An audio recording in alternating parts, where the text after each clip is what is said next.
Oh, hello everybody, this is DatZoo, and this is part 3 of Star Wars Episode 1 Racer. Last time we completed the amateur circuit, now it's the semi-pro circuit. Race 1 is the Sunken City. Then it's changed the winnings to winner takes all. Now, semi-pro, the computers will go the AI will go faster and the courses will become more difficult. Let's see if we can buy some parts. Welcome to Auto's shop, huh? Take a look around. I got everything you need, huh? My acceleration is pretty poor. Might want to upgrade that.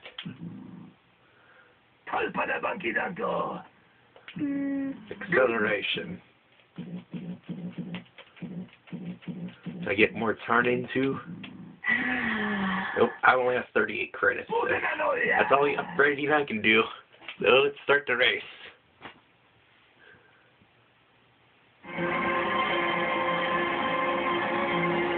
Yeah, look at those blocky textures. The current record holder for this track is Anakin Skywalker.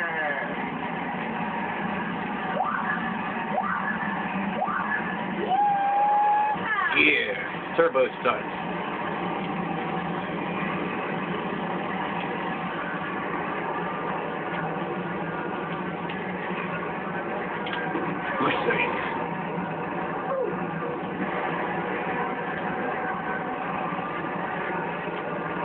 This might look like the track we did before, but it's different. You'll see.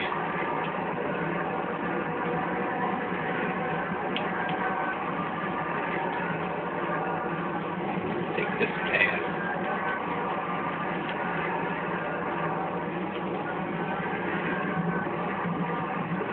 This part again. Made it. Yeah, perfect 10 for getting all those across. Going this way.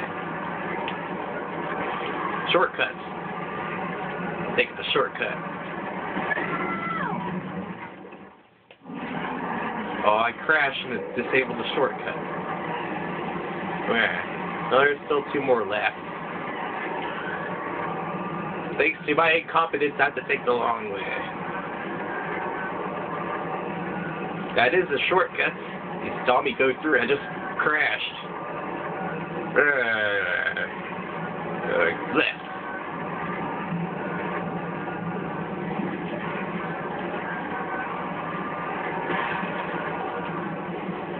Short corner.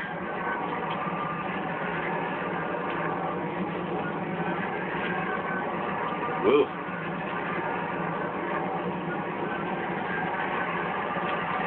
Big rounding circle at this part.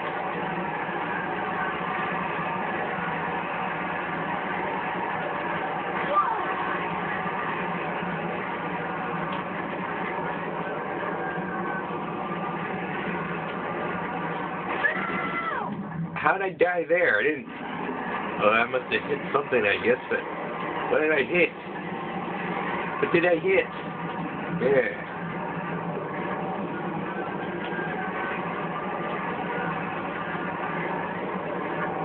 Oof.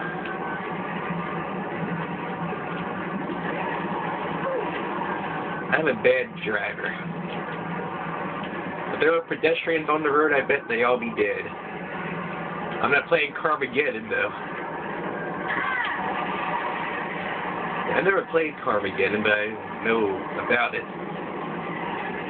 The ESRB had a debacle over that, too, along with Mortal Kombat and such. I think Carmageddon was a sort of racing/vehicular combat game, where you tried to outrace your rivals, but you got bonus points for running over pedestrians as well.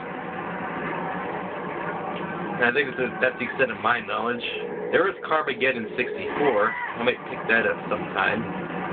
Even though it might not be the best game, I still like my 64 stuff.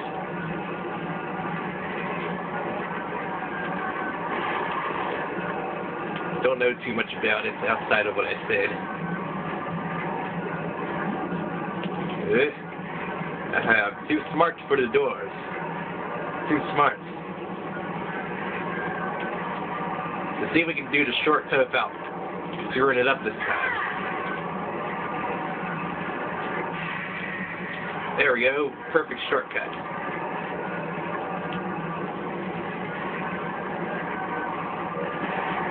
Probably way ahead of the computer by now. The AI. Take the highway. My way or the highway?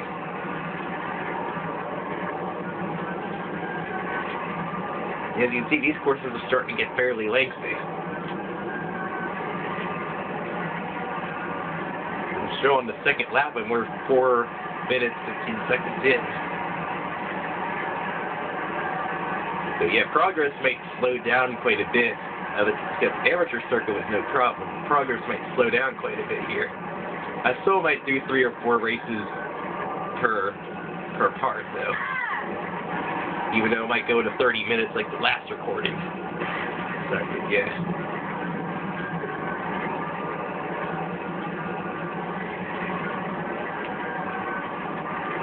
I'm running out of interesting things to say. Yeah. So I guess I'll talk about something else. Remember Toe Jam and Earl? Yeah, those 2 guys, the little alien guys from Funkatron. I haven't played the Xbox game, I think, but I played those 2 Sega games extensively. Toe Jam and Earl Panic on Funkatron. They both have their own charm. They're both kind of different. Toe Jam and Earl was a free roaming sort of exploration game, and Panic on Funkatron was a side scroller one. The objective of the first game was that you crash into a meteor and you had to find all the Ratmaster rocket parts so you could escape what was supposed to be Greer. You crash landed on Earth. You had to go around Earth and collect the parts and avoid dying. And as you uncovered more of the land and opened presents, you gained points and leveled up. Every time you leveled up, you gain more health to have, and every 3 levels you gain an extra life as well. Yeah. Earl, they both are a bit different too. Earl had slightly more health, but moved slower. Toe Jam had slightly less health, but moved faster. Yeah. Pick whichever one you felt like. And it was 2-player co-op as well. You could both play on the same screen, but if you went too far away, you could also play split screen. So you have to decide between yourselves whether it was better to stay on the same screen or branch off and cover more ground. The early levels you could probably get away with branching off, but the later floors, it gets hard, especially when you're by yourself. The presents you open contain all sorts of different things that can either be good or bad. Like, most of them contain good things, like food to restore health, or sometimes money, or usually items to help you get to places, or to destroy the enemies. Other times the presents are bad, like spawning enemies, putting you to sleep, or making you die altogether. There's one present that'll make you die altogether, which is called the Total Bummer, which is a total bummer, I guess. That one really sucks, but you get points for opening presents, but when you first collect a present of one type, it shows up as question mark, so you don't know what it truly is until you open it. But there's a wizard on floors which will tell you what's inside a present for money, if you don't want to take the risk. So you can drop it if you find out it's bad. So yeah, we smoked him. Yeah, the wizard on each level will tell you what's inside a present for $1, I think. Will heal you for $2, and he does something else for $3, I think. Yeah, you collect bucks so you can use them on the wizard or to order presents from the mail. Yeah. There's also in Toe Jam there was a place called Level 0. You go back down to Level 1, and you go down to southwest corner, so you need something like a flotation device or something. You go down to the southwest corner, and you'll see a hole. Now, since you're on level 1 and there's a hole, like, you can fall down that, and where do you go? You go to level 0. When you go to level 0, there's a lemonade stand that gives you a free life, and a hot tub that restores all your health. And when you drop out of level 0, you go back to the highest floor you reach. Example, if you're on level 21 when you decide to go back to level 0, when you fall off level 0, you'll be back at level 21. Just convenient. But it's also a pain to fall down all that way too, so you have to but free life as well. It's not easy to earn lives. The only time you earn lives are the level up lives and the level 0 life.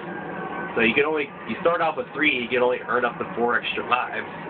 So you have to beat the game on 7 lives. It's not too much of a problem, but it's only 7 lives too.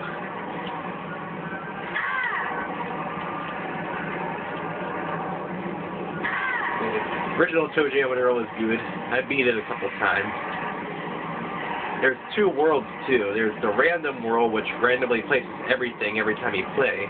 And there's the fixed world, which has everything in a fixed location and the presents have a fixed present in them. It's just the random world's different every time, but the fixed world's the same. So yeah, so it's kind of like a fresher experience every time you play, sort of, since everything's in a different location. Crap. Now, the second ToeJam and Earl was, like I said, a side story. The story of that is that it's a direct sequel to the first ToeJam and Earl. You came back from Earth and back on Funkatron, but what happened is that ToeJam and Earl brought back some Earthlings with them when they brought home, so it's up to them to bag all the Earthlings and save Funkatron. I think Panic on Funkatron's, I think, about 16 levels, I believe. So you clear each level by bagging all the humans and sending them back to Earth.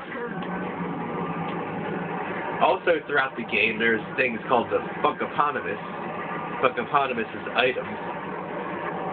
So what you do is that throughout the levels, you'll see NPCs throughout the levels, and if you stop and talk to them, they'll give you hints as to how to find them. So I think there are 10 items, I believe. And there are 2 different endings depending on whether you get enough.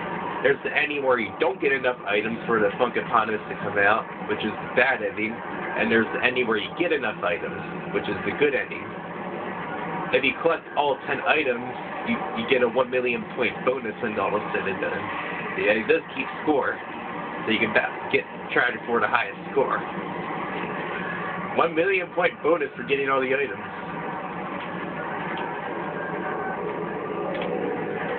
Also, it guarantees you'll get the good ending. I forget what the minimum number of items is. I just usually go for all of them. Like the first game, it could be played in 2-player co-op as well. Now, a different mechanic in the Panic on Funkatron is that you can share health. If you press down when you're next to each other, you'll high five and you'll split your health.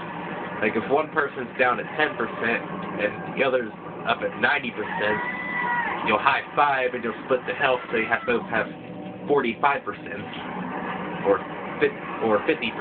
Yeah, you'll split your health, so you both have 50%, which can be both good and bad. Now there's 2 different modes. The regular mode, you start off with 3 lives to share, unlike the first game where you had your own lives. You start off with 3 lives to share, and you gain lives when you hit certain point totals. And there's also the kids mode.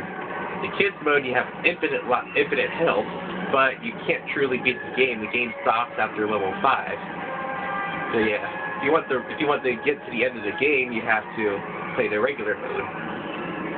Also, if you run out of lives to share, you get continues. You get 3 continues to beat the game, which again shouldn't be a problem for the most part.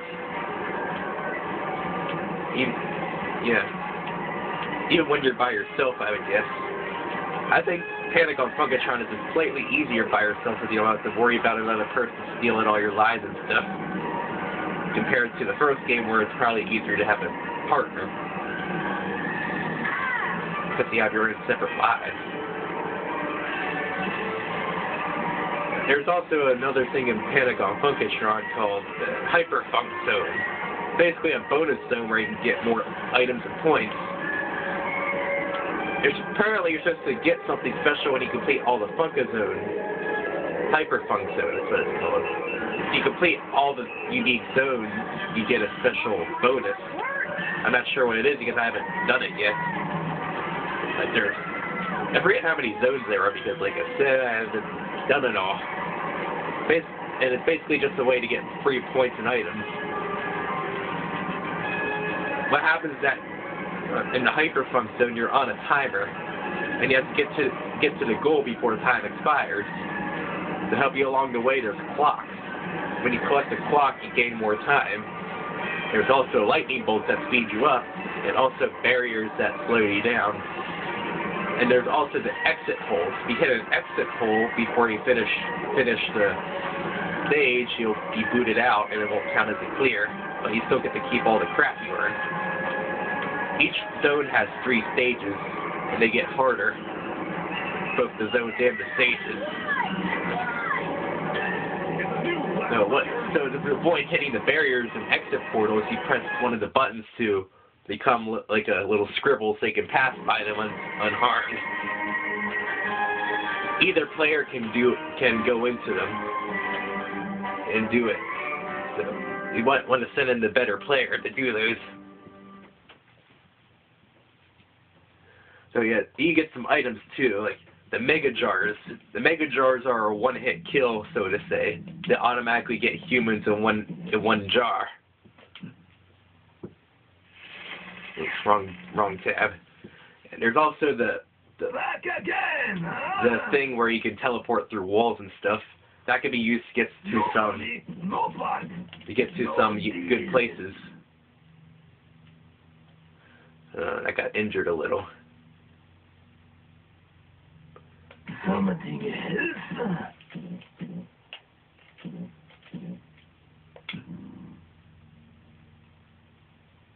You want that one, huh? Yeah, what was I saying? Oh yeah, you also have 2 special attacks. Like the Funk Back automatically turns all humans on the screens in the jars to pick up. And the Panic Attack, which makes you invulnerable, and you just basically run all over the place. And you throw jars everywhere, which can be good if you're in a bind too. There's also the third one in which you have this Funk Vision, which you use to find hidden stuff. But be careful, every time you use Funk Vision, you use one of your Funk things, because you have a finite number of those too. You use them for teleporting and using the Funk Vision. And to use coin slots too, you get coins as well. Coin slots do different things depending on where they are. And you also find buttons throughout the levels too. Push. Yeah, ToeJam, Panic on Funkatron, they're both fun games, but I've had more fun with Panic on Funkatron myself. Yeah, but they're both fun. They're different experiences.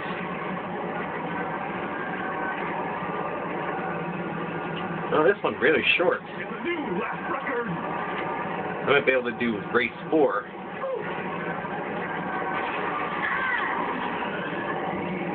I haven't played the ToeJam and Earl on Xbox yet.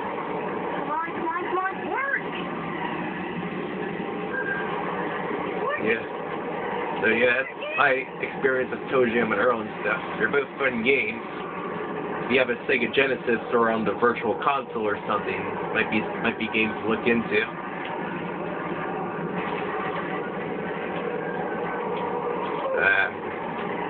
Yeah.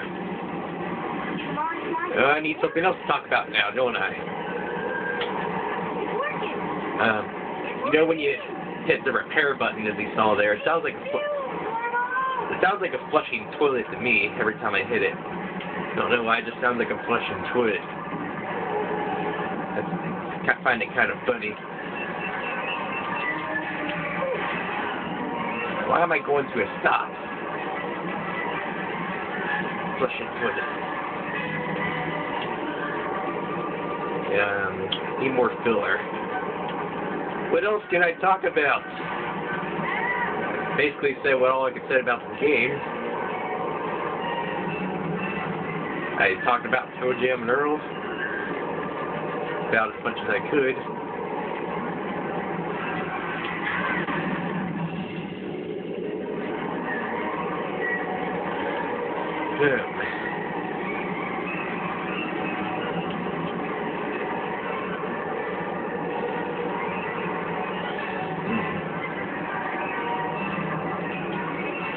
I don't know. Stop expecting me to talk about stuff. I don't know. Yeah.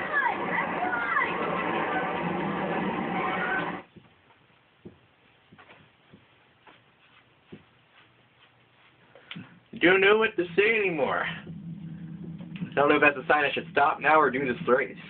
I might as well do the race, I guess. Back again, huh? Yeah, more speed. Speed. And I'm too poor for this. You see, our stats are starting to get pretty good now compared to what they were. You'll not find a better deal anywhere, I think, huh? I'm going to upgrade my air brakes a lot. But why would I need the brake? Let's go to the race. That reminds me of one mini game in Mario Party 2 called Stay at the Races. It's a luck game, so you can see how, so you can probably tell how good I do at those. Little human boy, born on Anakin Skywalker.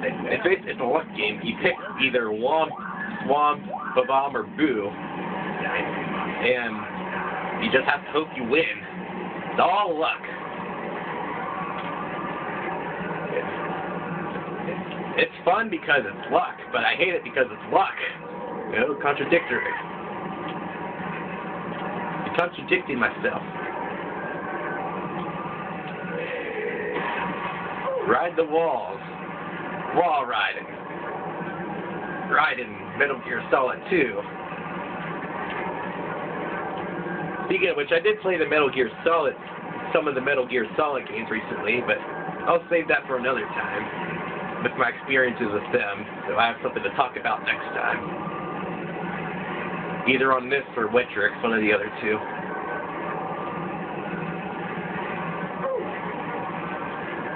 Don't worry, we're out of things to talk about.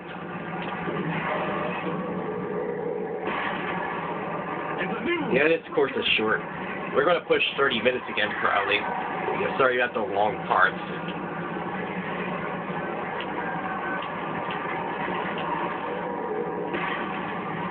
You know, since it's a Star Wars game, I should talk about my experience with Star Wars, right? I'll save that for another time, too. And I basically talked about all I could about this game. You just basically watch me do races on different courses.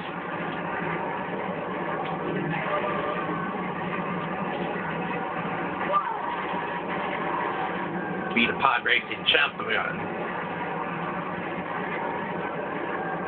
Yeah. I still can't get Top Gear out of my head.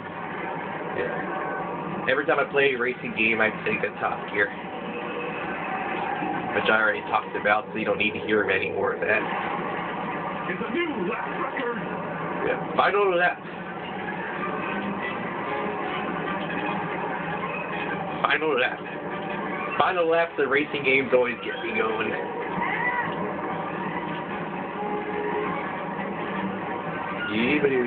Alright. So, pod's starting to get red.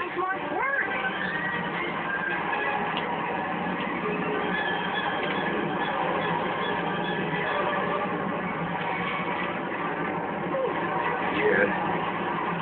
coming up on the last straightaway here after this corner.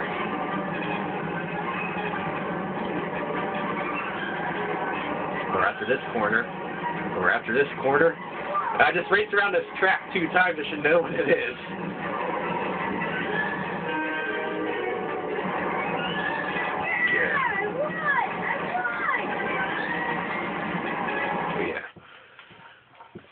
Oh yeah, we win! Get a new vehicle!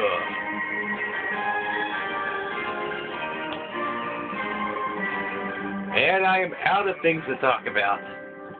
And we're running on 26 minutes here, so I'll call it a part. So I'll see you next time.